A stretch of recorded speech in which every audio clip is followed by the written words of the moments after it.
turned on. You might be a little blurry. That's okay, I don't like HD. You can see all my butt. Well, I like this because I can have that blurred. President Carpenter, Okay. TV6 has indicated that we are on air. Okay. No jokes. Okay. The regular meeting of the Board of Directors of the Golden Rain Foundation of Laguna Woods, a California nonprofit mutual benefit corporation, this Tuesday, February 1st, 9:30, Laguna Woods, calls this meeting to order. So the next item is the Pledge of Allegiance. Director Dodson, Yep. will you Hang please on. lead the Pledge of Allegiance? Sorry, I dropped my chair. I pledge allegiance to the flag of the United States of America and to the republic for which it stands, one nation, under God, indivisible, with liberty and justice for all. Thank you. We acknowledge the media. We know they're always there, even though we can't see them. And the next item is the approval of the agenda. And there are some changes that we need to make. So the first item would be 12A, which we're going to move to closed session. The reason we're moving it to closed session is because it's a contract approval, and contract approvals are always in closed session. So the next item, so that will make A. Now the entertain a motion to approve the resource planning system is going to become A, and then B will be discussed, and we won't discuss and consider. We're going to entertain a motion to approve the GRF Finance Committee charter, and then C will be to entertain a motion to approve workers' comp collateral, and then the last change is under a future agenda will be donation policy. So are there any other changes that anyone can see that needs to be made? No. So if there are no other changes, are there any objections to the modified agenda? If there are no objections to the modified agenda, the agenda is approved. Approval of the minutes. So the approval of the minutes for November 18, 2021 GRF Board Agenda Prep meeting. Are there any additions or corrections? If there are no additions or corrections, are there any objections? So if there are no objections, the minutes for November 18, 2021 are approved by unanimous consent. The minutes of December 16, 2021 GRF Board Agenda Prep meeting, are there any additions or corrections? So if there are no additions or corrections, are there any objections? And if there are no objections, then the minutes for December 16, 2021 GRF Board Agenda Prep meeting is approved by unanimous consent. So the next is the minutes for January 4th, 2022 GRF Board Member Regular Open Session. Are there any additions or corrections? So if there are no additions or corrections, are there any objections? If there are no objections, the minutes for January 4th, 2022 are approved by unanimous consent. So the next item is report of the chair, and I'm actually going to give my time to the presentation, and we will move on to the CEO report and the CEO report. So Jeff, you have the floor. Where are you? I'm here. Oh, there you are. Okay. Good morning, everybody. All right. Just a real quick couple of things. One, on COVID, wanted to, if you haven't been looking at the numbers, we've seen a nice drop in the numbers of cases in Orange County. We were at 24,000 2 weeks ago, then we went to 18,000, now down to 9,000, under 10,000 this last weekend. So a good progression in the lowering of cases, and also hospitalizations and ICUs are trending down as we indicated last week, which is good. Did want to mention, however, that in Laguna Woods, which is again the city of Laguna Woods, we saw an increase in our numbers go up from 960 to 983. So that's 23 additional cases in the village. And we also went up to 65 fatalities. So that's an additional fatality from last week, and from 2 weeks ago, it's up 4 fatalities within the city of Laguna Woods. So kind of those two factors, unfortunately, deaths and come kind of at the back end, obviously, and we see this reduction. But I think kind of the positive news, hopefully by February 15th, we'll see a continuation of this reduction, and maybe the state can go back into more of a normal world and not have the state requirement on the masking. But we'll find that out probably around the 15th or shortly before that. And speaking of on that topic, kind of transitioning over on January 21st, as you know, Egon hosted, along with Chris Lagenauer, our workshop on transportation. And that was a discussion workshop with regards to the potential of working with AgeWell to take over our busing operations in the community. That workshop went really, really well. Had some good feedback from our residents, including people from the towers. So we appreciate their engagement in that, and that went well. The next step for us is really to get direction from GRF as to the next meeting that we would like to hold. We had suggested that we wait until we can have a in-person meeting. So we'll have to obviously wait until after February 15th. But once, I'm going to make the assumption if after the 15th we get clear to have a no mask requirement, then we can set up a meeting in which we use one of the clubhouses to invite people again to talk about this presentation, this idea in a live environment before we take it back to the board for any kind of final decision.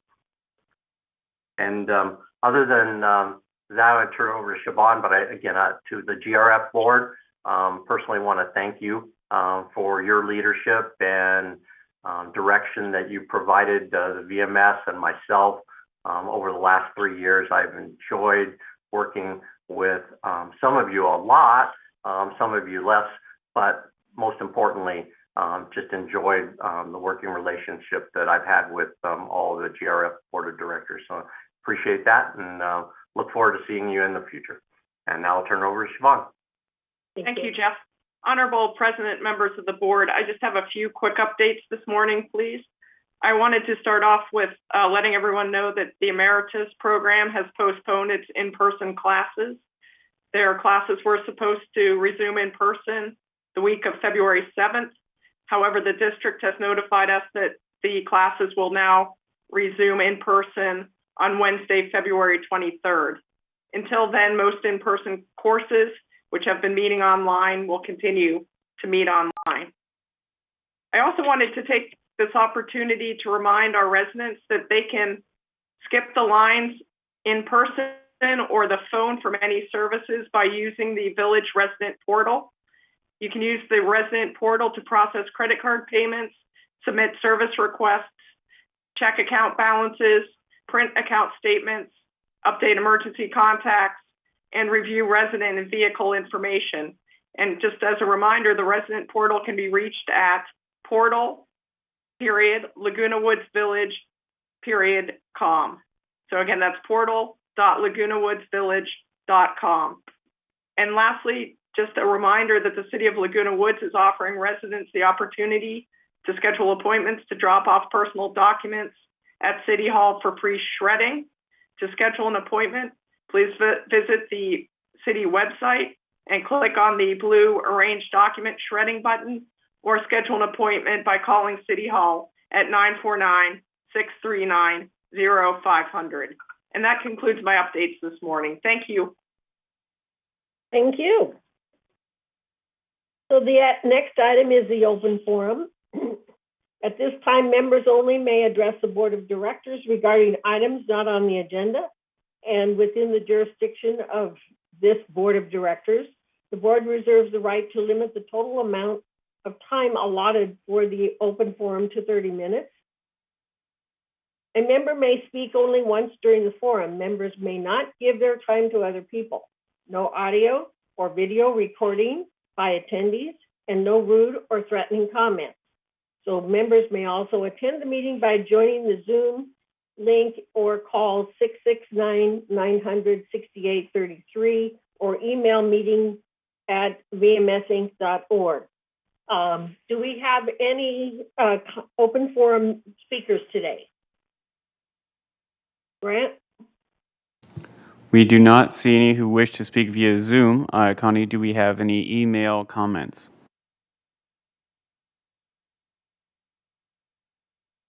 Yes, I do have one email comment. Okay. Christine Collins, 3306Q. This is an update on the work of the Foundation of Laguna Woods Village to assist village residents experiencing temporary financial emergency. The pandemic has reinforced the importance of staying connected. Social isolation can have serious negative effects affecting both psychological as well as physical health. Infection is not the only risk associated with COVID-19. Given the recent surge of COVID infection, social isolation continues to be a problem, one of which the foundations of Laguna Woods Village is working with our social services to address. Actions include increasing counseling resources to deal with depressions, as well as bringing information about our new program to the village. One such program seeks to increase internet access for seniors who don't have it.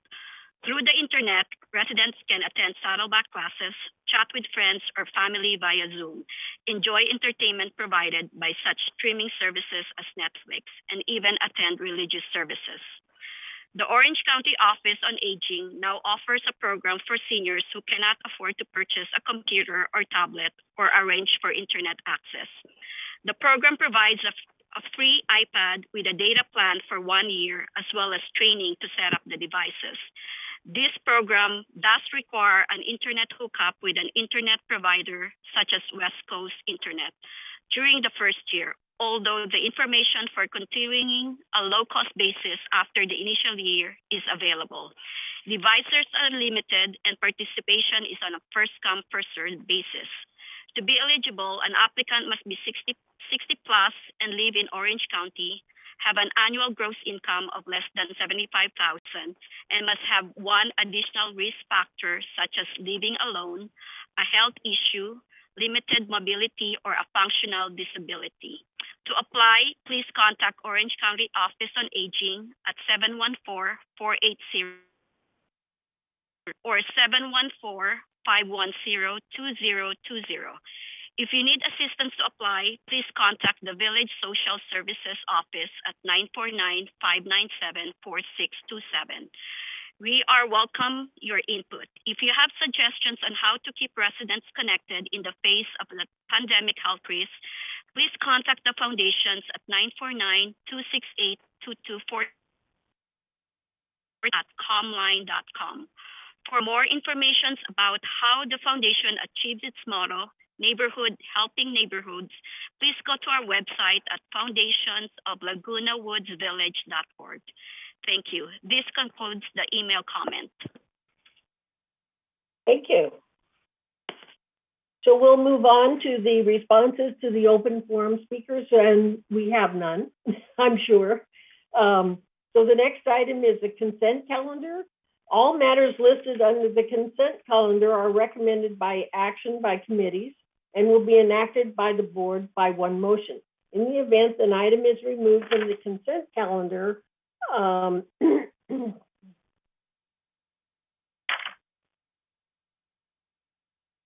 sorry, by members of the board, such items shall be subject to further discussion and action by the board.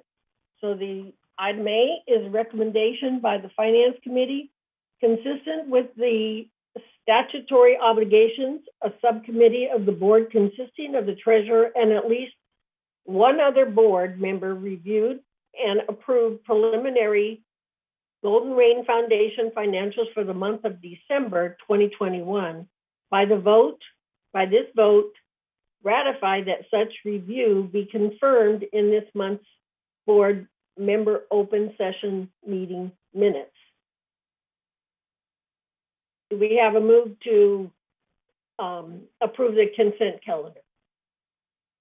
Okay. Debbie moves. Joan seconds it. So there's no objections. So it is by unanimous consent that the consent calendar is approved. It's approved unanimously. I know. That's okay. Okay. So the next item is unfinished business.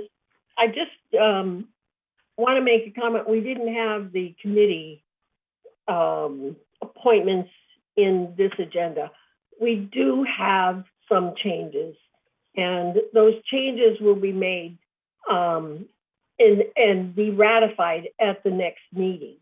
But one of the things that did happen is they didn't receive the changes from United, and so basically, I think staff just understood there were no changes, but we'll get that corrected by the next meeting. Okay, Debbie? There is a change also in the list. Should I do that now or give it to you? There's a missing name.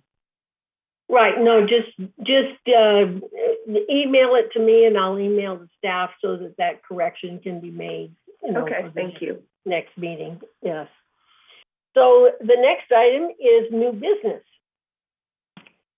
And so A is to entertain a motion to approve the resource planning system. I'm sorry.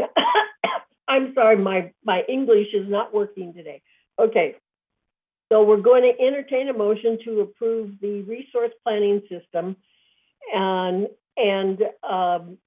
first, what I want to do is to have a presentation, and Debbie will give the presentation, and then afterwards, Joan will read the resolution, and then we can vote on it and go into discussion for there's any questions. So Debbie, why don't you go ahead? Okay, Michelle or Grant, can you bring up the presentation, please? One moment.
Thank you. I'll be right on. Just let me get my notes up.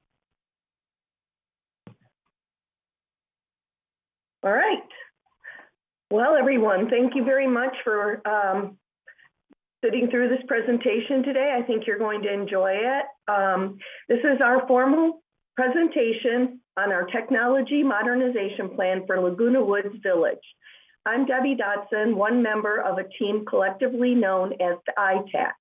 We've been meeting weekly for the past several months, working countless hours, and we are extremely excited to be here today to discuss our technology future. So, do you remember the first TV you watched? Chances are it's much different than how you watch TV now. Times change and things become obsolete, and that is why we were here today. Today, we plan to talk about the past, the present, and our proposal for the future. In our community, we must always know where we have been and to plan where we must go in the future. Our goal today is to discuss how this project came about, why this committee was formed, who was involved, discuss the extensive process that was undertaken, the concept, and our conclusions based on this thorough research. We thank you for your attention today, and we will be happy to answer your questions at the end. Next slide, please. The project stakeholders are the residents who will benefit for years to come by these improvements, the board members who will be able to access report information quickly, and the staff of VMS from the executive team to the department managers who will have real-time dashboards at the click of a button, to the staff and the end users who will see great improvements in the ability to do their jobs more effectively, allowing for enhanced productivity and greater job retention. Next slide. The 8 members of this committee devoted their time and expertise to work on all aspects of this process and bring you the very best option for our community. The origination of this was an informal committee that was started by Sue Margolis and Director Andre Torn, and they started out to seek a new product that could be one system for the whole community.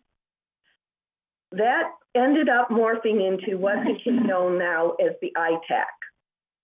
We have met weekly for months, and here are the members of our committee: Jim Hopkins, Bonnie Carpenter, Sue Margolis, myself, Lynn Jarrett, Diane Casey, Mark Laws, and Chuck Holland. Collectively, we possess more than 350 years of combined experience in technology, executive leadership, business management, and accounting, and we represent GRF, Third Mutual, United Mutual, and VMS.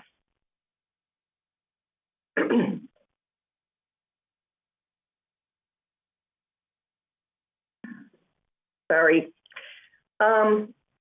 Okay, before we go any further, you may have heard the term ERP mentioned in the past or when this project was mentioned. Enterprise Resource Planning, or ERP, refers to a type of software that organizations use to manage day-to-day activities and covers the processes such as accounting services, HR, and more. Consider our community as the enterprise or company. What we are discussing today is the 21st century version of ERP and a technology transformation to improve our community. The digital transformation from where we are now is like keeping our current brain with all of our knowledge and experience, but enhancing it and getting a brand new body to carry it into the future. Next slide. I'd like to step back and recount the history of the process. Over many years, many different software programs were purchased, inherited from PCM, and some even developed in-house by programmers. None of them really worked together. And in the past few years, under Chuck's outstanding leadership, they were patched together and continued to work, but only with a great deal of time and effort on the part of the IT team. Basically, they functioned, but they were not optimum, efficient, and created a duplication of effort. Then we were notified that our major financial software package was going to become obsolete and unsupported. The vision was one software that could encompass all the processes and procedures we have here instead of all these disparate ones. The original group created a list of the functions that are necessary from all departments and produced a list of about 20 possible companies who could provide these software tools. Then on a fateful day in October 2020, our entire system was hit by a Russian ransomware attack that stopped us cold. After an amazing effort by Chuck, his staff, and partners, they got things fixed and secured as quickly as possible, moving some processes and our data to a cloud-based environment for security. After the recovery was nearly complete, the ITAC was created to find a path to technological improvement and security, and that is what's brought us here today. Next slide. It's been 46 years since I first touched a computer, and I'm sure many of you remember what tech was like and how it's progressed. Systems change, and we need to as well. Here's a look at the current infrastructure. We have hardware and systems that no longer serve the needs of our stakeholders and will not be able to carry us into the future. Most of what you see here will be eliminated from a hardware perspective as we move the storage of the data into the cloud. So what you see is this screenshot that has all these different silos of information, okay? Consider that our systems are like an old TV set that has a fuzzy picture, poor sound, and no parts available should a repair be necessary. Once they break down, you have to replace them, just like the TV. That is where we are today, with software tools that are antiquated and can't be repaired any longer. Can you click, please, Michelle? I need a click, please. There we go. So there's the new, and there's the new. Thank you. So what you see now on your screen is, of course, the future. You'll see that we have this last graphic, the process completely virtual in the cloud, secured there with redundancy and overlapping systems for safety. You can see that they all work together and communicate in one centralized location.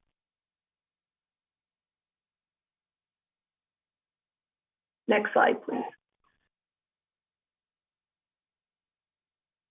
Our goals as a committee was to find technology tools to improve data security, improve service levels, optimize processes, eliminate waste, increase collaboration, increase employee satisfaction, which leads to improved performance. We have been behind the curve in many ways for some time, but we can move into the future with technological advancements to bring our community up to the 21st century industry standards, consolidate obsolete software systems and paper-based processes into a streamlined method, provide a single system based in the cloud, offering more security, efficiency, resident satisfaction, and potentially save money over time, and a long-term ability to meet our needs for many years to come. Next slide.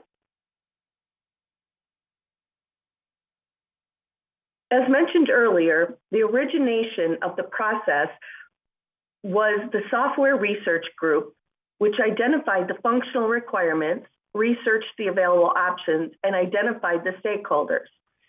The ITAC was created and a plan to reach the end goal was set in motion. ITAC looked at the requirements, analyzed the needs, assessed the operations.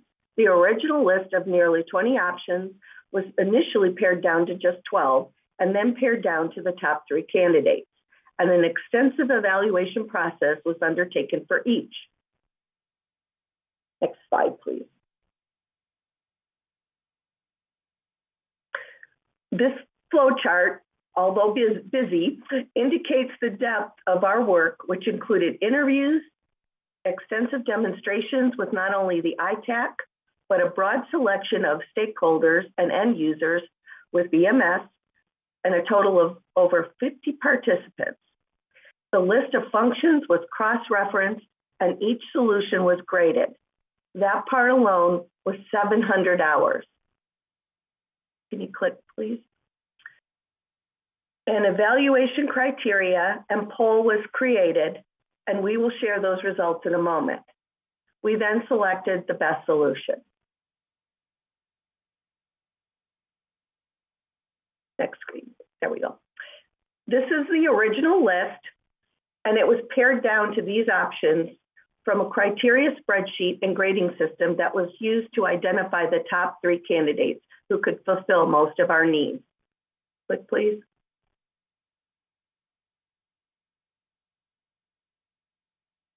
This was Equestrian, Microsoft Dynamics 365, and Oracle NetSuite.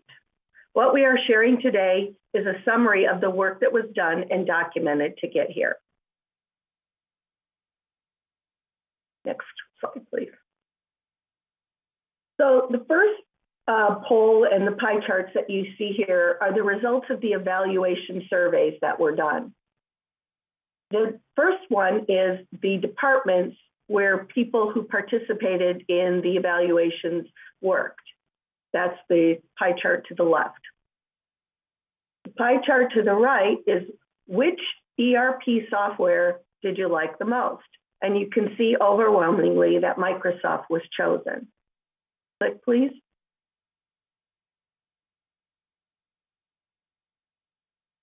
In this pie chart on the left, which ERP software had the best dashboards? Again, Microsoft overwhelmingly won. In the right pie chart, which ERP software best suited your needs? Microsoft, again, overwhelmingly won. Next slide, please. The evaluations concluded that the ERP company that we would trust the most was Microsoft at 92%, which is quite telling.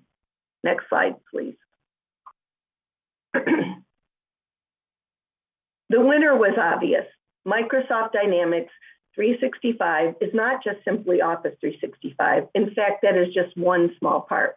The capabilities and the ability to migrate existing information to the new system, end user familiarity, and the confidence level and the professionalism and experience of the Microsoft partner were just the icing on what we learned and saw during this process. While NetSuite had some good qualities, the user interface was more difficult and we were not as confident in their project team. And the initial cost estimates were more than 4 times higher than any other solution.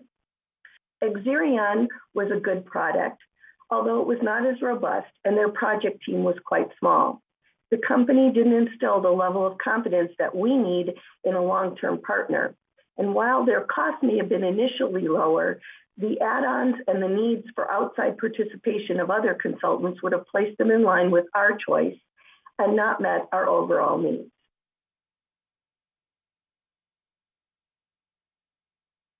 Next slide, please. We wanted to show you just one user interface for field service, where we will be able to potentially increase productivity and maintenance dramatically with these automation tools. This will improve resident satisfaction and improve services in many ways, from wait times to eliminating the need for more than one visit. The possibilities here are dramatic. Can you imagine that we could have tracking of maintenance to show you when they'll arrive, or the elimination of time-consuming processes of written forms? The possibilities for enhanced services are endless. Next slide, please. So the numerous benefits that were uncovered by the many assessments done internally and by the project team were immense. Better customer service and resident satisfaction, improved financial processes and the reporting of data, an enhanced budget process system, elimination of paper processes, streamlining resale processes for faster completion, enhanced maintenance procedures, scheduling, field operations, service delivery improvement, staff retention, upgraded security with built-in redundancy in the event of an incursion, and so many more. We know that this might be the tip of the iceberg of the overall performance improvements we may see in every area of our business. At the end of the day, we are a customer service organization, and improving that is our mission. I would like to turn it over to Jim Hopkins now to discuss the financial consideration. Thank you, Debbie. You're welcome. So the next question, I believe, on everybody's mind is, what is the investment required to reach these possibilities? And in the middle there, where it says Cloud ERP, our 5-year investment potentially in this project is $4 million. Now that compares to about $2.4 million we would have planned to invest in the old technology, but with the financial system only. Keep in mind that this Cloud ERP now gives us the opportunity to eliminate many other old technology systems. And so even with our projected reserve capital requirements, the difference between our 5-year projected expended on the old technology versus the new technology is $1.6 million. And over a 10-year period, using the same criteria, we actually would invest a lot less money, roughly $500,000 to $1 million over a 10-year period. Now, those are projections, but we do know that the $4 million projection for potential investment is about right, and we will do everything in our purview to be able to reduce that amount. So we'll be working with the IT committee. Now, generally speaking, we always look at return on investment, and in this case, there is one. But there's a return on investment without considering all of the potential benefits of the efficiencies within the organization.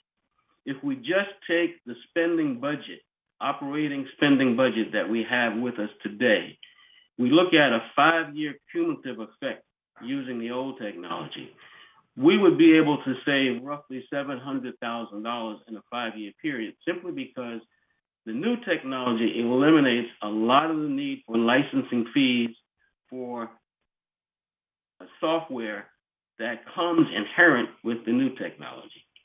And the same thing is true over a 10-year period, where we save approximately, based on budgets, non-inflation, no fancy percent of increase or anything like that, $2.2 million. Now, these are projected savings, but it's based on numbers that we see every day and measure ourselves on. Next chart, please. Now, let's take a look at our operating expenditures or projected operating expenditures. And this is just IT only. Okay, these are license fees. If you look, the top line represents the current spending, which is roughly $421,000 for license fees, just license fees annually. When we start to implement the new system, you'll see the yellow line, okay? And the yellow line, when we initially implement this system, it'll cost us just a little bit more on an annualized basis, primarily because there'll be some duplication as we switch over. Once that duplication ends, then we'll enjoy increasingly lower operating expense for licensing fees, to the point where in 5 years we'll be spending roughly about $271,000 less annually than we are doing today. So that completes the financial analysis, and our investment, just to reiterate, the projected investment for this project is $4 million. And I'll turn this over to staff for the staff report. I'm Matt. I want to do. Oh, I'm sorry. No problem. Sorry, Debbie. No problem. All right.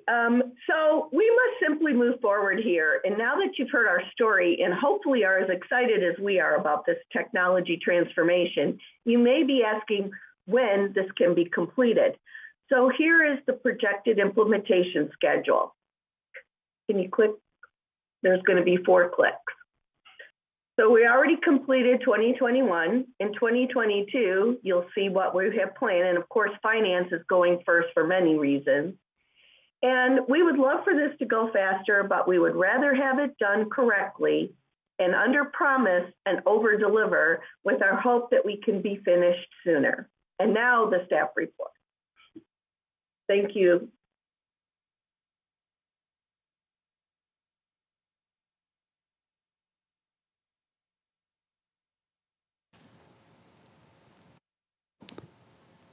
Is that the? That concludes my section. Thank you. Mm-hmm. So that is to confirm, that is the end of the presentation. That is correct, Grant. Thank you. Yeah.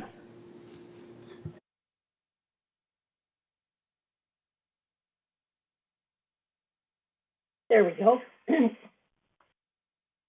Thank you, Debbie and Jim. And I know how much work has been, that you've participated in to put this together. And I just want to let everybody know that this is a prelude to the corporate members meeting, which is now scheduled for the 11th, and at which time they will approve the concept. Joan, would you please read the resolution for the financial software replacement? Yes. Resolution 90-22-XX, Financial Software Replacement, ERP. Whereas at the January 21st, 2022 Information Technology Advisory ITAC meeting, staff recommended to authorize the Information Services Department replace the existing financial software package, Microsoft AX 2012, with Microsoft Dynamics 365. And whereas the existing financial software warranty and support ends December 31st, 2022, and is not renewable. This requires the existing system to be replaced in order to prevent an impact to community operations. And whereas the existing approved 2022 capital budget of $1.5 million is insufficient to replace the current financial systems and consolidate other legacy software systems into a cloud-based subscription service. And whereas staff requests an additional $2.5 million to the 2022 budget for a total of $4 million to be funded by the reserves from the GRF budget for Microsoft Dynamics 365 Enterprise Resource Planning, ERP system. Now, therefore, be it resolved, February 1st, 2022, that the Board of Directors of this corporation hereby adopts approval of staff recommendation to approve the funding for the financial software replacement. I move that we approve the resolution for financial software replacement. Need a second? I'll second. Vaughn. Okay. So discussion. Here's the time where you ask all the questions. I do not see one hand up. Okay, Joan? Two things. I think that we need to understand how much it'll cost us per year, which was, what was it, 1.6 million, and it's only for 2.5 years. And the other thing was the very last slide that we didn't get to see very much of. It gives great detail about how they chose this particular software and all the functions that are involved. So, Debbie, is everybody going to get a copy of that presentation? Yes. So it is so small, it would not even show on the screen, Joan. But Chuck has the actual version if anybody wants to see it, but it shows all the different things we looked at. Anyway, it's very helpful. Thank you. Okay, Egon? Actually, Juanita was before me if you want to take her. Oh, okay, I'm sorry. Juanita? Thank you. I'm just a little confused on the numbers. In the part of the slide presentation, you referred to it as Microsoft 360, and then in the end, it was 365. What is the correct one? It's called Microsoft Dynamics 365. Okay, in your slide presentation at the beginning, you're talking about 360, so you need to be clear on that. No. Yes?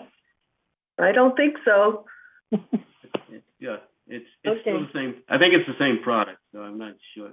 Yeah. Okay, Egon? Okay, I want to, I think, basically say what Joan said, but maybe in a little more detail. I think we would like to see at the corporate board's meeting, this is not very clear between what's operating cost. Well, maybe it's not clear to me. Operating costs and capital. So I think it would be very good to have a table that says per year, you got a 10-year deal here, you just write it out. If 1 year is like the next, you just copy it down and no problem. But have a 10-year table that shows how much capital, that is one-time bulk payments, are made and how much operating cost is expected for each year as we go forward. And then make a point of saying, are there any additional bulk payments or whatever that are expected in the future to keep the system going? In other words, just a little more detail than we have here on a table on page 106. That's the comment I have. Thank you. Yeah, thank you, Egon. I think you're absolutely correct. This table was from a detail. To present that detail for a presentation didn't present very well. You'd have to get into that level of detail. It's the results we were interested in showing you in a very concise manner. The answer is exactly the same. These numbers are taken exactly from the more detailed, annualized not presentation, but annualized analysis. So there's no difference in terms of the result. But if we can send you that detail if you like, or anybody that detail. But believe me, this comes directly from the detail. No adjustments. So with Egon's suggestion, I'm just wondering for the corporate members meeting if we should basically have that detail available in case anyone asks. Yeah, we do have that, Bunny. We have it. Believe me, we spent hours putting all of this together, and we tried to present it in a way that didn't reflect that reflected all the effort that went into it, but certainly didn't want to take you through all the details that we went through. But anybody is welcome to all the detail. We don't have anything that's not available. Okay, next is Yvonne. Thank you. My question, and I'm sure it's going to come up at the corporate members meeting, is resident service is out several years. And that seems to be where we have a lot of people are questioning, why we can't move faster on that. Well, Yvonne, I did say that our goal is to move faster, but we would rather give you a time frame and do better. Yeah, and Debbie, I get it, but it seems like that resident services or those kinds of things, that's the first thing that people see or have to work with when they've got a problem. And anyway, that's just my thoughts are that maybe it should be moved a little bit, not a little closer to 2023, let's say, instead of 2024. Jim. Yeah, okay. No, I believe me. The good thing about having a very active committee like ITAC is these questions come up, and they come up with the same concern that you have, that we all have.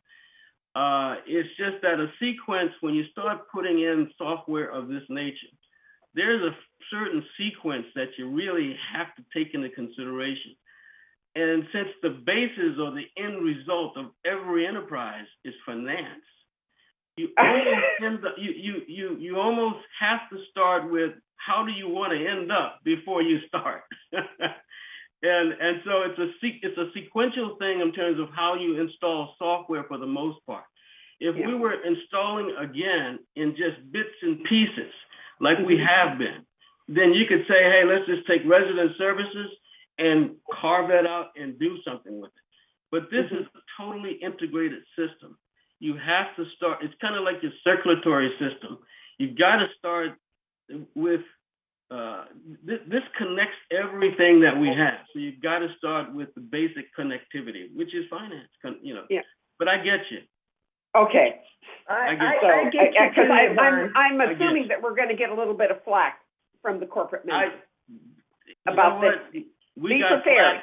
flack, Yvonne, we got flack within the committee, so. Oh, okay. Right. I'll leave you then. Thank No, you so much. I want to say one thing about what Yvonne said. I think that if people understood, and it's hard, I mean, it's challenging, even for us on the committee, an implementation process for something of this magnitude it's a lot. There's a lot to it. So yes, we'd all like it to be done tomorrow, and we're going to work as diligently as we can to speed up the process, but to do it right, we have to do it. We want it to be right. So it might take longer than we all wish, but it will be done correctly and serve us for many, many, many years, and we won't be in the same place we are today again. Thank you. All right, Reza. Thank you, Madam President. Yeah, I agree that it's going to be very, very challenging. This is a big undertaking. On the financial side, Jim, you mentioned all about the licensing and the software. Can we have the human impact or human resources impact of this software in installation and implementation as far as personnel goes, and how that impact the VMS, and what is the cost, up or down, of that one? Thank you. Okay, Reza, are you referring to the results of it or the impact of the installation itself?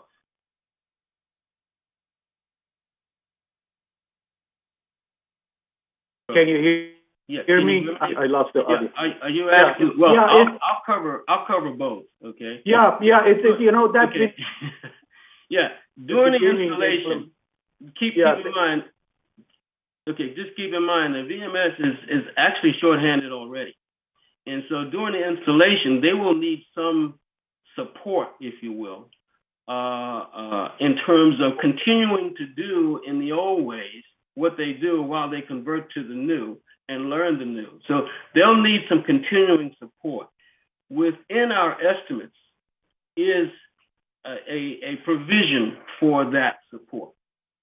Okay, and we're going to leave it up to the specifics of it. We're leaving up to the installation, but yes, we do have the installation team, but we do have a provision in our estimates for the support required for VMS.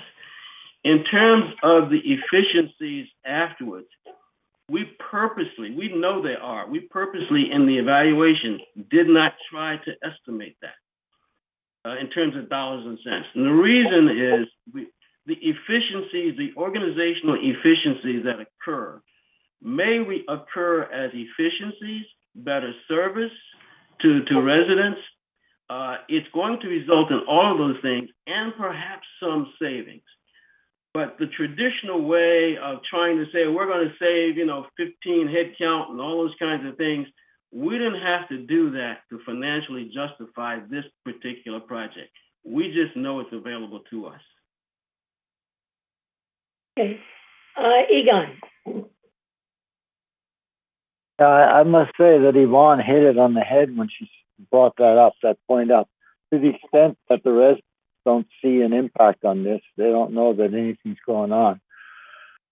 So my question was, first of all, are we going to get stuck at some point?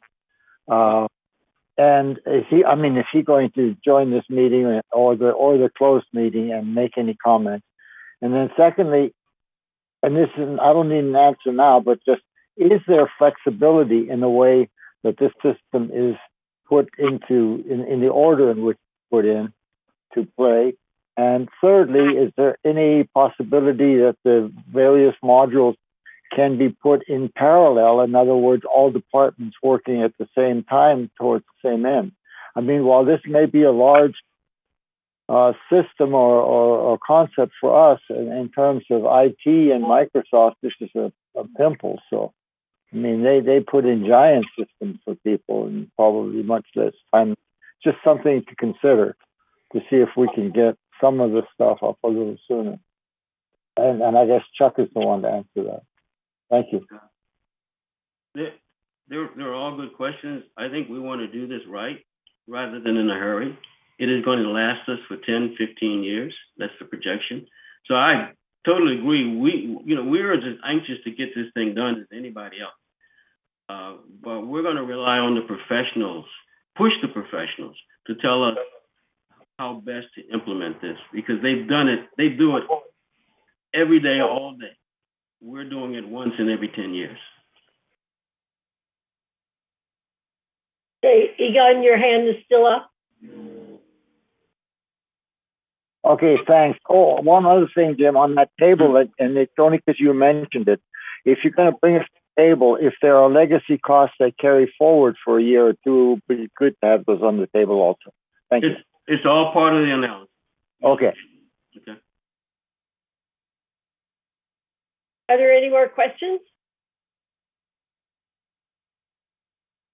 I don't see any more questions. Are there any? Oh, I have a comment. Okay. Yvonne? Good job. Excellent. Everybody that was part of it.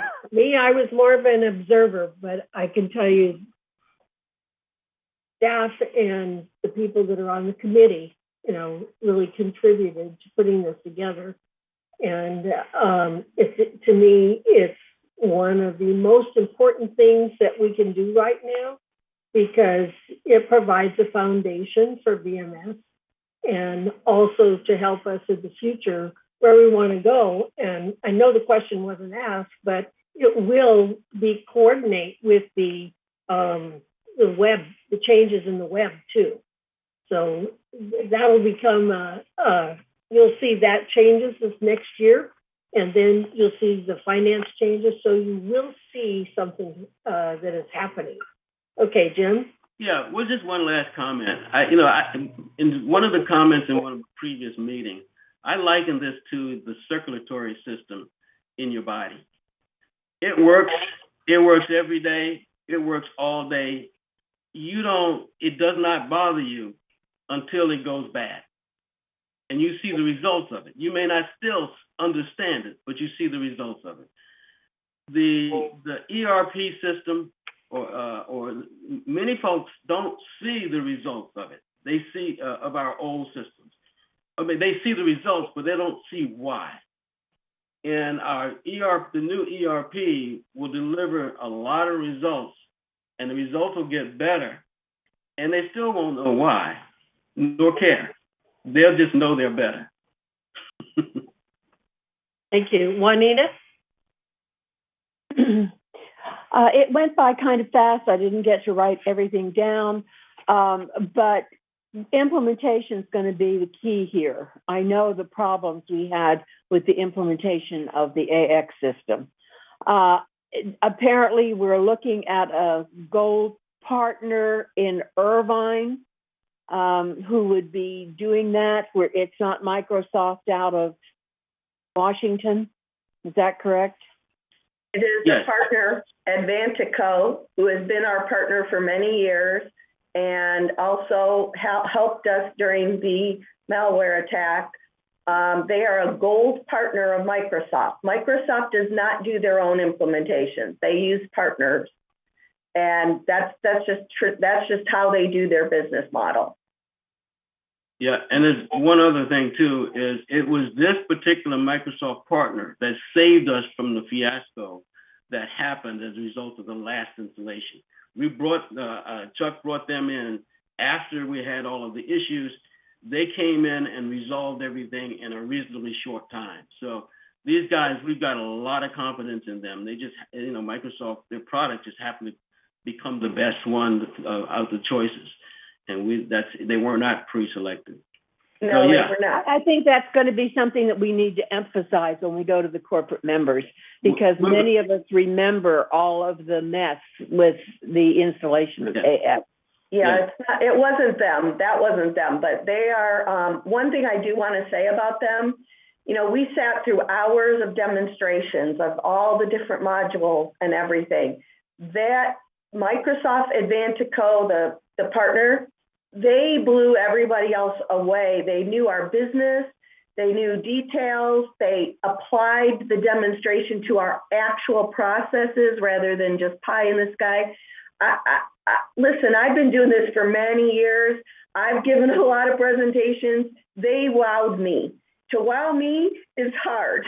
So, you know, so they were so professional, and I have a 1,000% confidence in them where I didn't have as much in some of the others. So I know, you know, my experience, I think, is valuable in this particular situation. And I will tell you, I have confidence in them, and I do not see that we're going to have anywhere near any kind of debacles like what I've heard of back in the AX days. Okay, well, my only comment is please emphasize that when we do the presentation to the corporate members. Good. That's a great comment, Juanita. We're happy to, you know, include whatever. We just wanted to make sure we covered what we've done this a few times, and every time we get feedback, we put it in. But I will tell you, Juanita, I went back through, I can't find any reference to 360, so I'll try to see where it was. Well, I think the important thing to note is the fact that the changes in that particular technology, because at the time that the AX system was put in, they were still selling customized modules, okay? And so that was one of the reasons why it became very complicated. Not only that, when they were installing that, they were trying to customize to our current business processes, whereas this system is going to help us with our business processes. And I think that one of the things that was explained to me is the prior systems were to track, you know, and basically just to track reports, you know, whereas this system is going to help you with the process. Am I explaining it right, Jim? Yeah. I mean, this is the way we say it. I guess in other terms would be this system encourages the best practices within the industry. Right. Okay. Are there any more questions? So if there's no more questions, are there any objections? So hearing no objections, the resource planning system has been approved by unanimous consent. And I just want to remind everybody, on the 11th will be the corporate meeting. And as soon as we get that approval from the corporate meeting, we will go ahead and we will get a proposal, okay, that will be from Microsoft. And then that will also come to our board for approval for that proposal. And then we'll be able to buy it. So I'm really looking forward to that. Okay, so the next item is to entertain a motion to approve the GRF Finance Committee Charter. So, Joan, will you read the resolution? Yes. Resolution 90-22-XX, Finance Committee Charter. Whereas a Finance Committee has been established pursuant to Article 7, Section 7.1.1 of the bylaws of the corporation. Now, therefore, be it resolved, February 1st, 2022, that the Board of Directors of this corporation hereby assigns the duties and responsibilities of this committee as follows. 1, perform the duties imposed upon all standing committees as set forth in the resolution entitled General Duties of Standing Committees. 2, serve as liaison between the GRF Board and the Financial Services Division. 3, review monthly financial statements and other reports affecting the financial status of this corporation and review performance in relation to the annual operating budget. 4, review the capital requirements service levels, and projected revenues related to the financial services division operations, and recommend appropriate action to the GRF Board of Directors. 5, review the proposed GRF business plan and recommend to the GRF Board action regarding same, including the amount of the assessment required to meet the following year's operating budget and reserves. 6, regularly review, in cooperation with financial services, all insurance and risk management programs for the Laguna Woods Village community for which GRF is responsible. This may include GRF, the GRF Trust, and the Mutual Housing Corporations. Recommend to the boards of the several corporations the actions to be taken to maintain adequate protection and coverage. 7, review the investment of funds of GRF and the GRF Trust to determine that standards set by Civil Code and the GRF Board are being complied with, and recommend to the GRF Board changes in such investment standards and procedures as may be deemed advisable. 8, direct the preparation of requests for proposal for the annual audits of the financial statements of the Laguna Woods Village corporations and recommend firms to be engaged. 9, review reports and recommendations from the auditors and recommend to the board any appropriate action in connection therewith.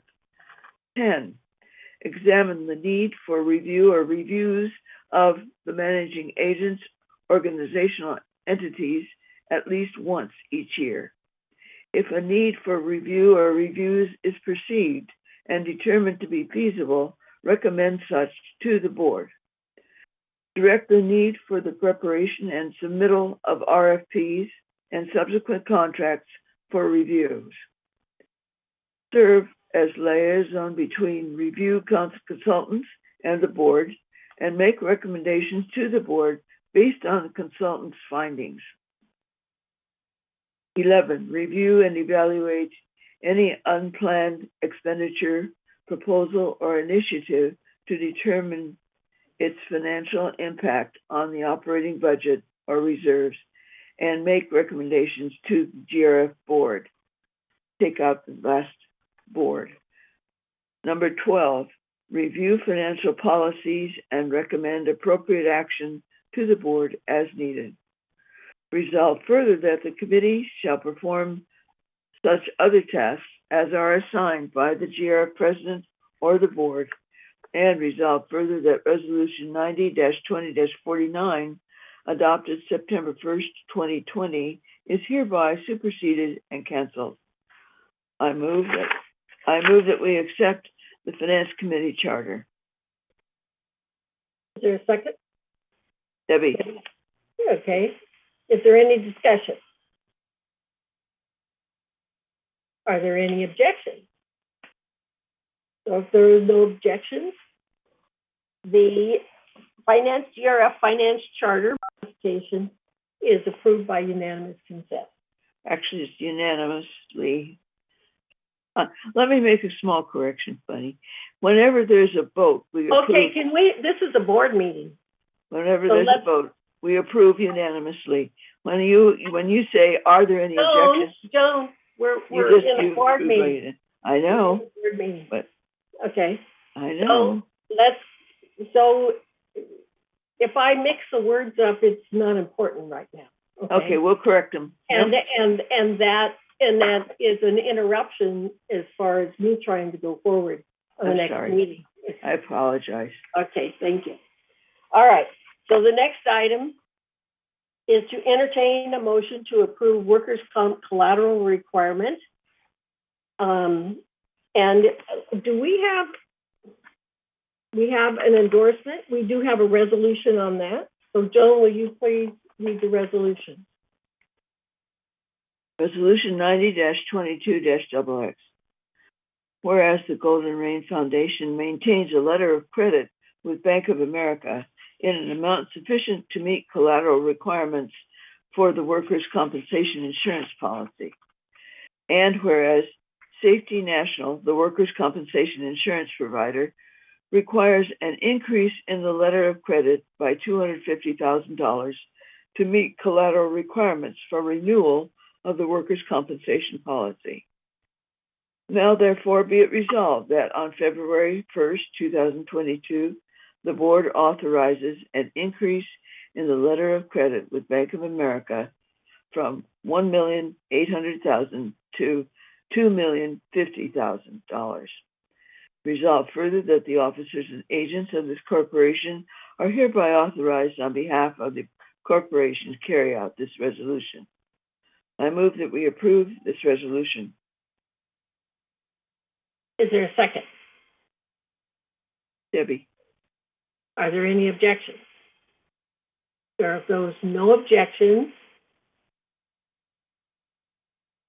to the motion to approve workers' comp collateral requirement is approved unanimously. Thank you. Sorry. Okay. All right. So the next item would be, let's take a break. So please, 5 minutes. It's 10:41. So let's come back at 10:50 and we'll go on with the report. Okay. Thank you.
Bunny, can you hear me? Yes. Oh, I just want to let you know that in the afternoon, I have a doctor appointment. I have to leave early. So for the closed session, I might not be there all the time. Okay, thank you. Thanks. Okay.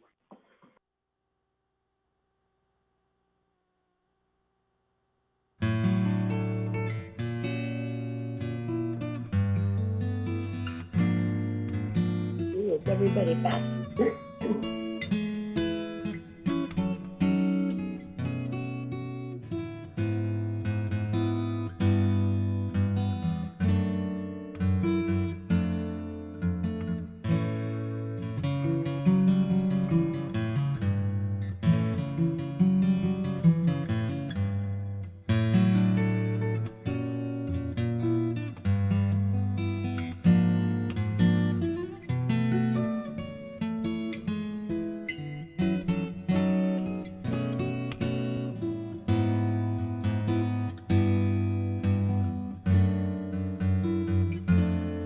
I'll just wait 2 more minutes.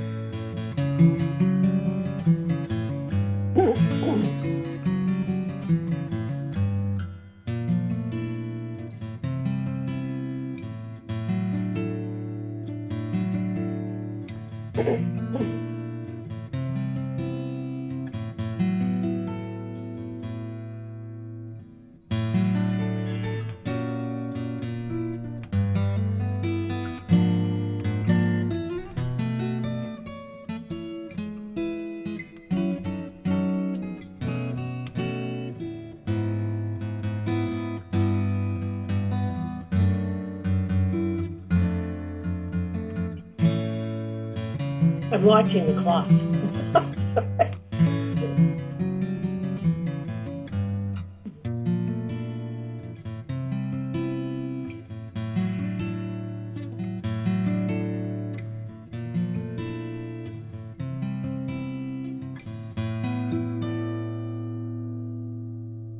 Okay, is everybody back?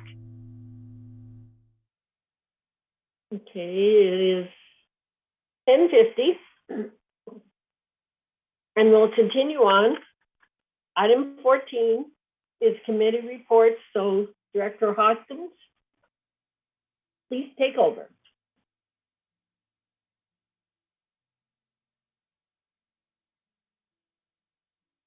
I see my chart is up already. There, 2 jumps ahead of me here. Okay, thank you. Through the reporting period of December 31st, which is the entire year, the total revenue for GRF was $44.5 million. Now that compares to expenses of $41.7, and the result is a net revenue of $2.7 million. Slide 2, please.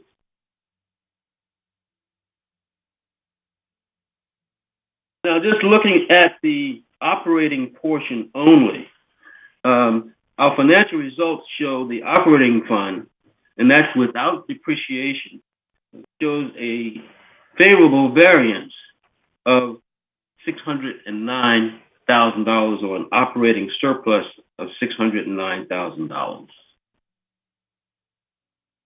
Next chart, please.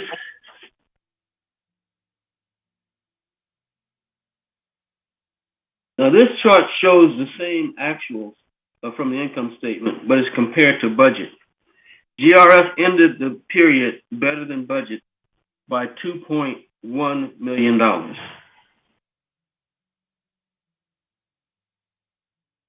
Next, thank you. Okay, the next chart shows our overall variances to budget, using the green bars representing favorable variances and the orange bars representing unfavorable variances. And remember, this is variance to budget. The employee compensation and related expenses show a positive variance of $2.5 million, and that was primarily due to open positions in security and information services. In addition, certain janitorial and recreational positions remain unfilled while the clubhouses were closed. Also, there were fewer hours than budgeted in transportation due to the consolidation of the commercial route earlier in the year. Our trust facilities fees show a positive variance of $1,316,000, and that's due to more manors being sold. The year-to-date revenue generated from the $5,000 per manor transfer fee is 36% higher than anticipated. The community had 1,051 resales versus a budget of 731. And that compares to 696 in 2020 for the same period. Next chart, please. I'm sorry. If you go back to the next to the other chart, I didn't finish the other one. My mistake. Go back. Yeah, thank you. Okay. The community events expense, show a positive variance of $349,000, and that's due to the facility closures during the pandemic. The budget assumed that the facilities would open in March, but they actually opened in June. The offset can be found in the clubhouse rental fees, since they would be less than usual. In terms of unfavorable variances, the unrealized gain or loss on our investments shows a variance of $711,000. Now remember that is compared to budget. We budgeted 162 gain. These losses are called unrealized because they are paper losses only. And over the course of, just to understand that over the course of 2 years, our investments have lost unrealized and in paper losses of about $120,000 on a base of $20 million. The actual cash gain, that is the yield on our bonds, has been $551,000 over the same 2-year period. So the cash benefit of having these investments far outweighs the minor loss over a 2-year period. And by the way, these are long-term investments, and they generally will fluctuate from year to year, given the economic situation. Our investments are in government bonds, bond funds, that is. And so the principal within those bond funds is not at stake. The clubhouse rentals show an unfavorable variance of $480,000, as previously mentioned. It was due to the facility closures during the pandemic. The budget revenue assumed the facilities would be open in March. Again, they opened in June. Outside services has a negative variance of $465,000, and that's due to the increased rates in the aquatic staffing and the outsourcing of the golf management position. An offset may be found for that golf management position in the compensation. Also, our legal fees show a variance of $390,000, and that's due to an anticipated settlement on ongoing legal matters that we discussed in private session. But we had anticipated that, but we have, but not until the next year. We've actually, I think we've accrued for it for this year. Okay, next chart, please. Okay. Now, looking at the sources of revenue other than assessments, such as fees and rentals, to date, we've received just under $13.1 million, as shown on the pie chart. By category, we can see that the largest revenue, as usual, is broadband, and that's the internet, set-top boxes, and our premium channels. And that's followed by, again, as usual, the trust facilities fees. Again, that's that $5,000 fee for sales. And then behind that is golf revenue. The other revenue, those three items make up 92% of our revenue. Next chart, please. The expenses to date are $41.7 million, and that includes depreciation.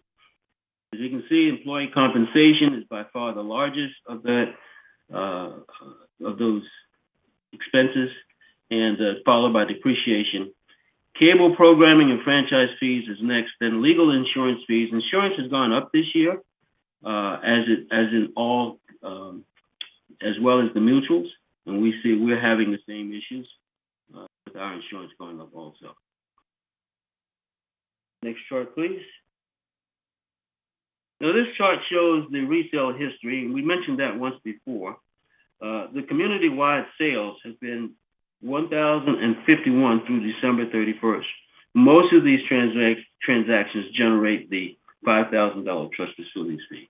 So again, that's a good source of revenue for us, for our reserves. Next chart, please. Speaking of reserves, the reserve and contingency fund adjustment balances are shown here. Starting with the first column, the funds have a combined balance of $32.5 million. And included in this are contributions received this year through assessment, trust facilities fees, and investment earnings. Investment earnings, by the way, over the last 2 years, I mentioned before, is over $550,000 to our reserve fund. The second column shows the work in process of $3.4 million. That is to say, of the projects that we have approved, we have only $3.4 million left to spend on those approved projects. That would leave us with an adjusted balance of $29,087,000. Next chart, please.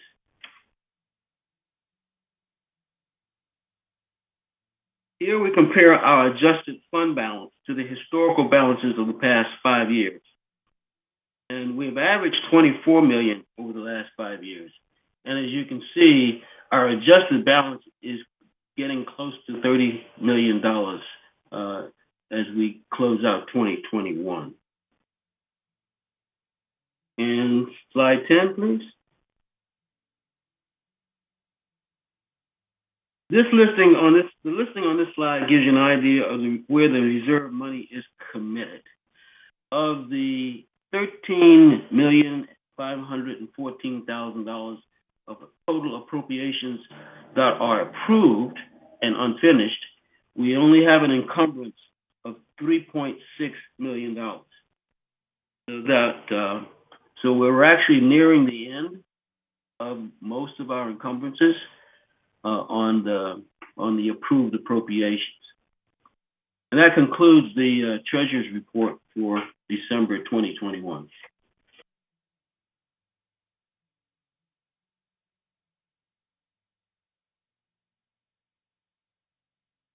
Okay, the Finance Committee report? Well, at the Finance Committee report, we did have a special meeting. It was last week. And at that meeting, we did approve we recommended to move forward the ITAC committee report. Everything else has been business as usual, and actually we meet every 2 months, and so our report from last month really suffices for this month. Okay, thank you. So the next item would be strategic planning. Debbie. Yes, hi. So the Strategic Planning Committee met for the first time with me as chair on January 10th via Zoom. We discussed the reorganization of the committee. We updated the resolution for the charter to update the goals and objectives to focus on GRF strategies. We discussed that the committee members should be prepared to bring ideas along with preliminary research to the group. We discussed that we should play a role in any community surveys for gathering resident perspectives. We meet every other month and will meet again formally on March 7th at 9:30 a.m., although informal work group sessions are anticipated monthly to get our strategic plan moving forward. And the upcoming meeting is scheduled to be held in a hybrid format at this time. Thank you. Thank you. So the next is CAC, but Yvonne has texted me and asked me, are you ready? I am back. Oh, okay. Oh, I hate computers. Okay. You're next. Hurt my feelings. I beg your pardon. Who said that? I said you're next here. I am. Now I'm trying to find my notes. Well, we had our CAC meeting. We're not having a CAC meeting this month because there's no pressing issues.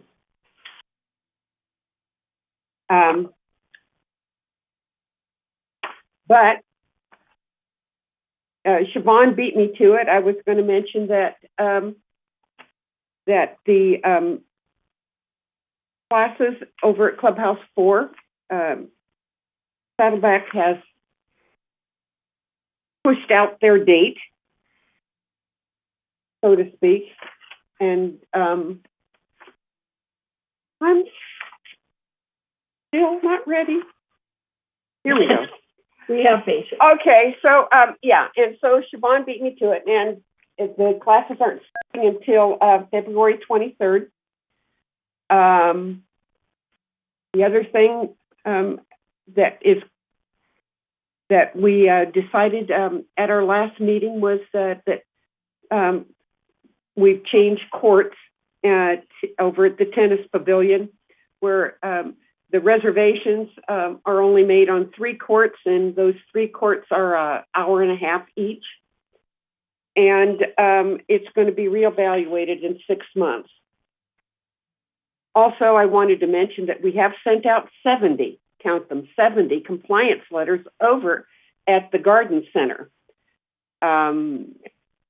Where people aren't following the rules, and so we're trying to get them in compliance, so to speak. And we've initiated a new wait list, and let's see. And one other thing that I wanted to mention is that we're having a motion was made, and it was brought to our attention at the CAC meeting that sometimes when we have a performance at the Performing Arts, if not enough tickets are sold, if I can get that out right, that we're going to have to cancel those events, because anyway, we have proposed that during the COVID that if we don't, within 2 weeks prior to the performance, if we don't have at least 50% of the tickets sold, well, then we're going to cancel the performance. And also, we talked about the new aerator that we're going to bring before GRF today. And that concludes my remarks. Thank you.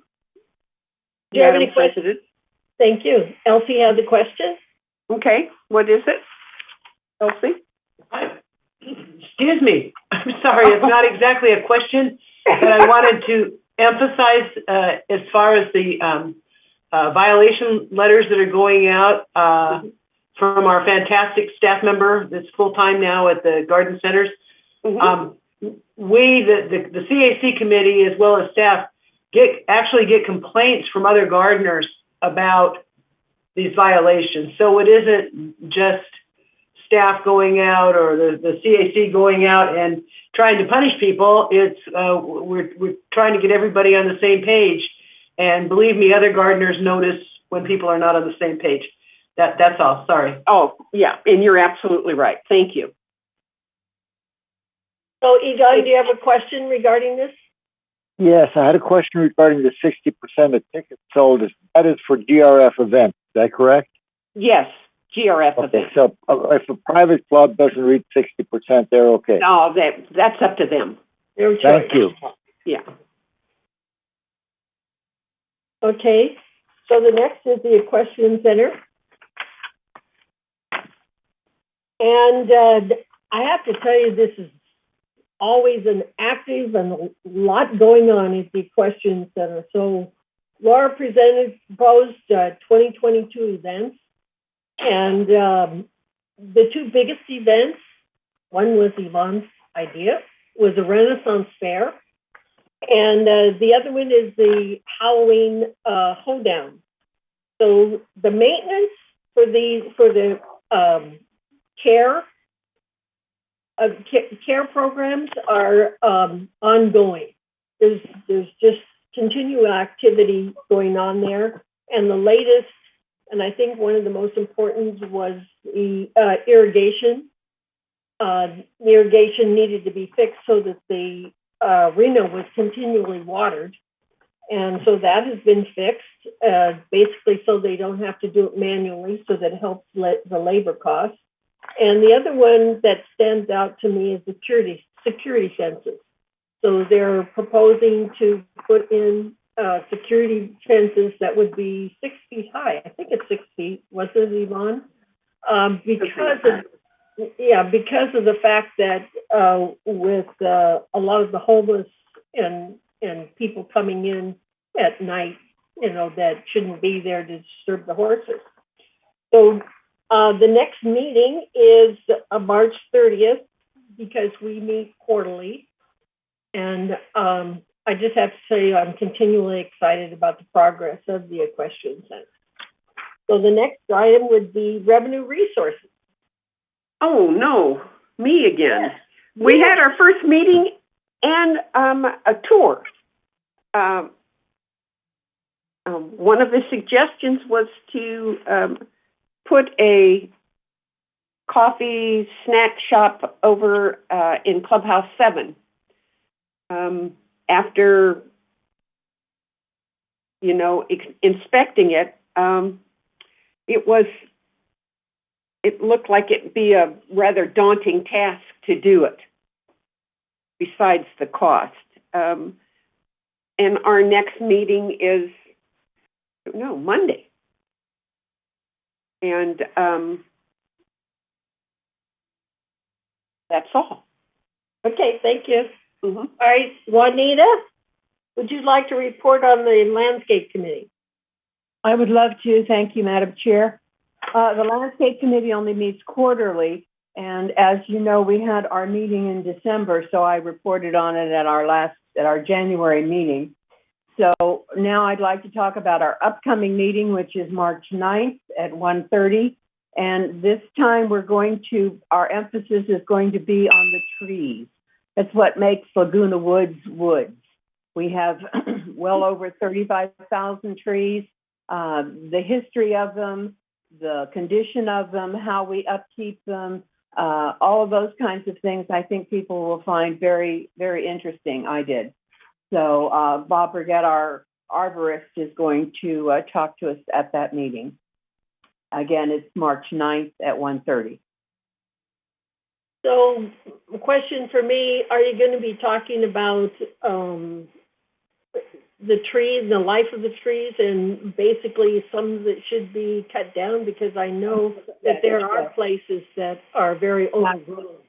What our plans are, we have a new company that's helping us. I'm sorry, I don't remember the name right now, that took Arbor Pro's place. And so we'll be looking at how we're going to be going forward in maintaining our forests, our woods. So that would be a very important meeting for yes, indeed. Yes, indeed. Okay. Mm-hmm. All right. So the next item is the report on maintenance and construction. Egon. Thank you.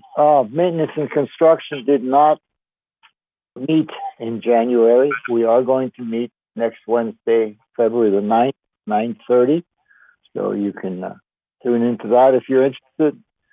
And then move on to the Clubhouse Ad Hoc Committee. We did meet last Friday, January the 28th. We had a nice meeting. We got several PowerPoint presentations from staff, primarily Guy, and showing us kind of the direction that we had talked about going in, to make things a motif that is similar to what was done at Clubhouse 2.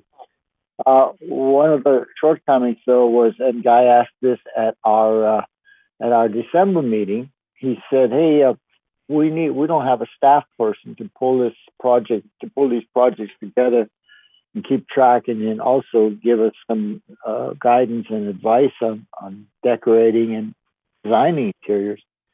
And so a task force was formed and to come up with some candidates of interior designers, and Debbie headed that task force, and they have apparently selected some people, and the process is moving forward. Next, there will be, I guess, a site visit, and we'll move from there. That's all I have on that. Thank you. Okay, thank you. All right, the report on media and communications, Joan. Thank you, Madam Chair. Media and Communications met on Monday, January 17th, 1:30. And here's the report on communications. Ms. Pullen highlighted some of the things that are happening, including the fact that the Village Breeze is out and how wonderful it is. What's Up in the Village e-newsletter has an ever-increasing opening rate from 1/3 to 2/3 of the village now. So Media and Communications Department's working with the Globe on a feature story on our new CEO. So look forward to that.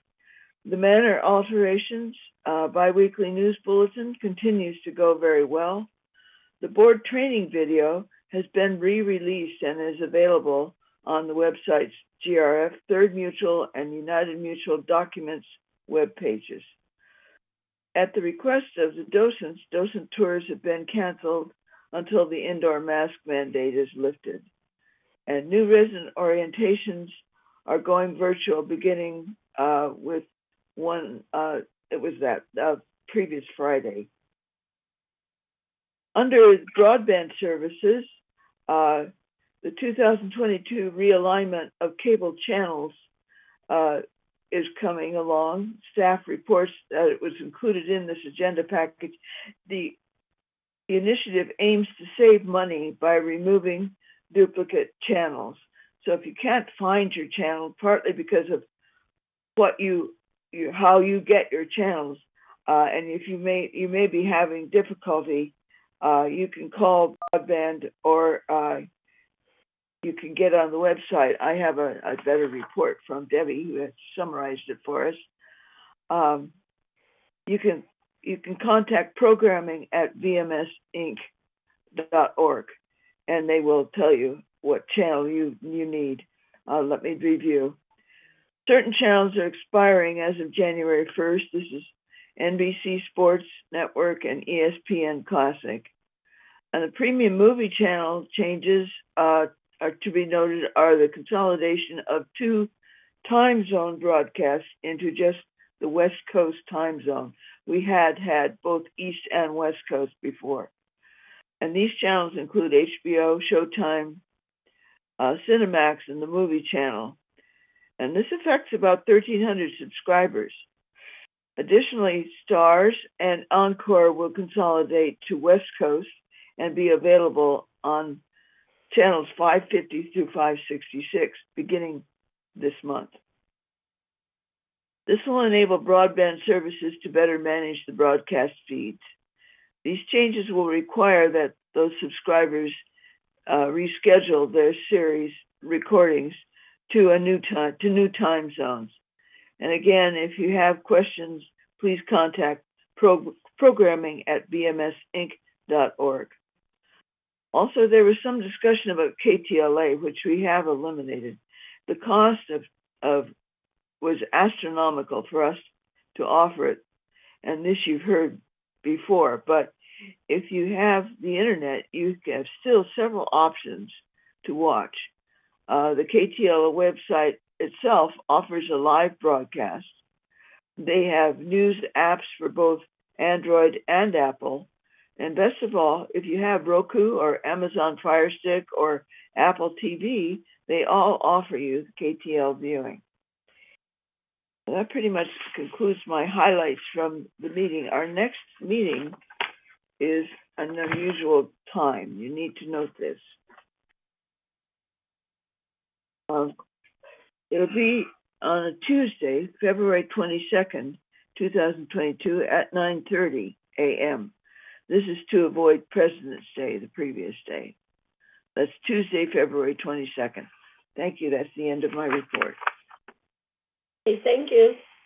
So the next report is Mobile and Vehicles Committee. Yeah, our last meeting was held on December 1st. I've already reported on that. Our next meeting is scheduled for tomorrow at 1:30. We do have a new head man over there, Robert Carroll. I talked to him last week, and I think he's really going to be great. Chris is in and out now. He's still working on the bus transportation program, and I'll try to bring you up to date on that after tomorrow's meeting. That's the end of that report. With your permission, Madam President, I'll go on to the security meeting. Yes, go on, please. Okay, our last meeting in this committee was October 25th. I've already reported on that. Our next meeting is scheduled for February 28th at 1:30 p.m. That concludes my report. Thank you, Don. Traffic hearings. Is Debbie or who's there? Gonna do it. Okay. Yeah. So I was happy to fill in this month for Director Addington. The meeting was held on January 17th virtually. We had 4 people scheduled for hearings and 3 showed up. 2 were stop sign violations, but with video evidence, all were clearly found guilty. Please note, though, that many people are ticketed, but just pay their fine, so they don't end up at the traffic hearing. One of the things I do want to mention, though, is AARP is offering a smart driver class for new students Tuesday, February 8th and Wednesday, February 9th in Clubhouse 1's dining room 2 from 12:30 to 5:30 p.m. This course is for residents who have never attended a previous AARP Smart Driver class. Registration is available at ActiveNet. The cost is $20 for AARP members and $25 if you're not a member. And if you have any other questions, please contact Recreation. The next traffic hearing is February 16th at 9 a.m. And depending on if we go back to live meetings, it will be virtual or hybrid. Thank you. Thank you. Report on Disaster Preparedness Task Force, Director Stillman. Thank you. Disaster Preparedness Task Force met on January 25th. We had our regular monthly radio drill. Preceding that comes at 8:30 before our 9:30 meeting. And 10 of the 15 participants were there. So we still have a few that either are on vacation or forgot about us. One of the big things was our Chief Rojas announced that he was moving to a different position. He will be Director of Operations under the new General Manager. And so they are recruiting for a security chief. And we don't have that yet. But he thanked the disaster preparedness team and all that had been happening while he was in charge of that. Our office manager, Tom Soleil, reported that we had very little traffic in the disaster preparedness office, which is in the very back of the community center by the back door. And with it being closed to resident services, there's very little traffic in there, and very few people had come in. So they do have supplies in there, and it is open from 10 to 12 Monday through Friday. So if anybody has questions or wants to purchase disaster preparedness supplies, they are still there. Judith Troutman, who also works in that office a couple days a week, has been using a lot of her time to contact members that were on our old list for Good Neighbor Captains. And we're trying to confirm that they're still interested, that they're still working, or that they're even still in the village. We found a lot that were not in the village anymore, so they're trying to update that. We had a table at the bazaar on the 22nd that was very popular. A lot of people came by, and we gave away all 50 of the File for Life packets that we have. Very, very popular. Also, 26 Good Neighbor Captain packets were given out, and 36 pet sub packets were given out. We are encouraging everybody who has a pet to register them with the disaster preparedness group. So should there be a disaster, we can make sure that they are saved as well as our residents. And if they're separated, we can get them back together again. So having an index of where the pets are and who they belong to is very important. So we're getting that together. That's about it. Our next meeting will be coming up on March 29th. We only meet every other month, but it will be a virtual meeting, and anybody that's interested can join us. Thank you. Hey, Debbie, you have any questions? Yeah, I wanted to know if Director Skillman could tell us who we would contact to register our pets. You can register them through the through the security office. Dan will do it. It's Sandy Benson that's really coordinating that for the pet. I don't have her contact information, but Jan can do that, and she certainly is doing a good job of getting that out. So contact Jan at the security office, and she'd be able to get those forms to you. Thank you. Okay. The next item is ITAC committee. Director Hoffman. The ITAC committee is still meeting weekly. We will be involved in the implementation process, assuming approval of our recommendation. At the last meeting, we simply went over the presentation, dotted some I's, crossed some T's, and we're moving forward, and we'll still be meeting weekly. We do have the next meeting.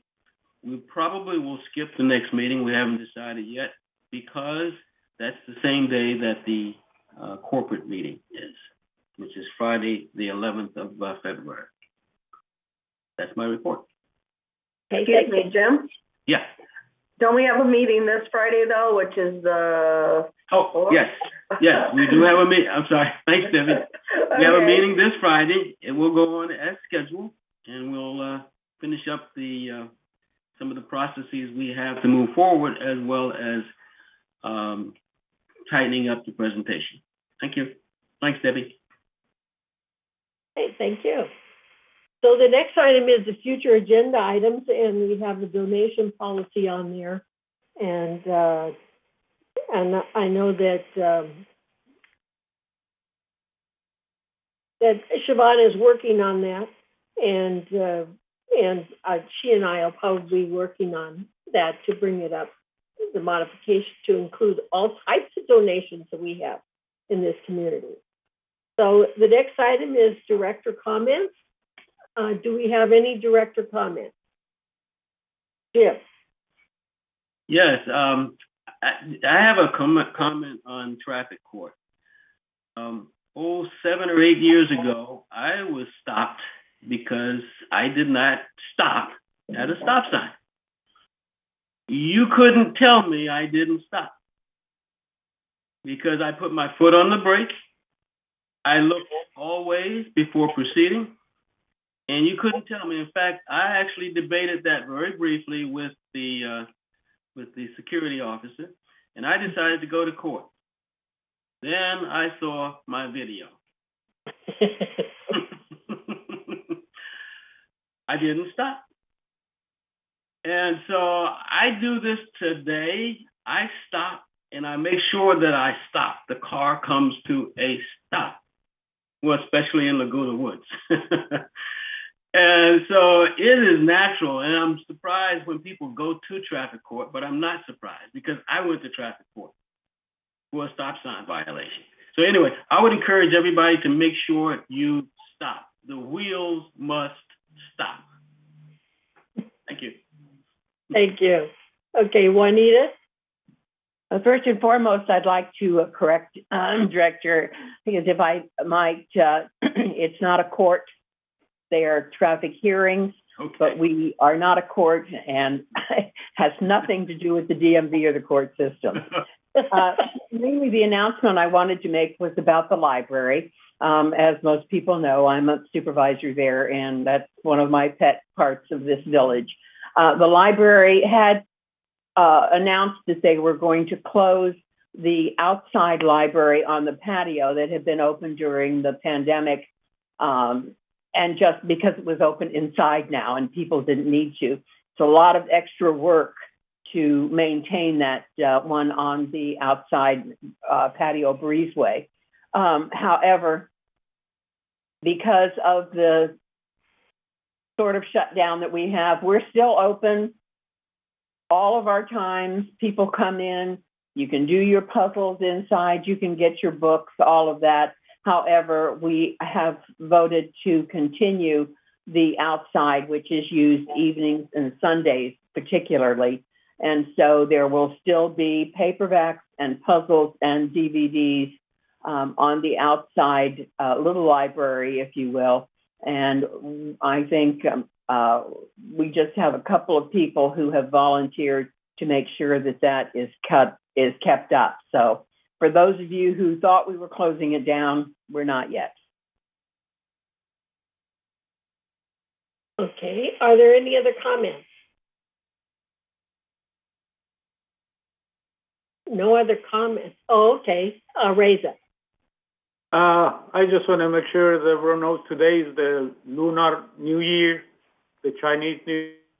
I want to say Happy New Year to all of our friends that celebrate the New Year. Happy New Year. Thank you. And the only thing I want to say, Jeff, this is your last GRF meeting. Is that correct?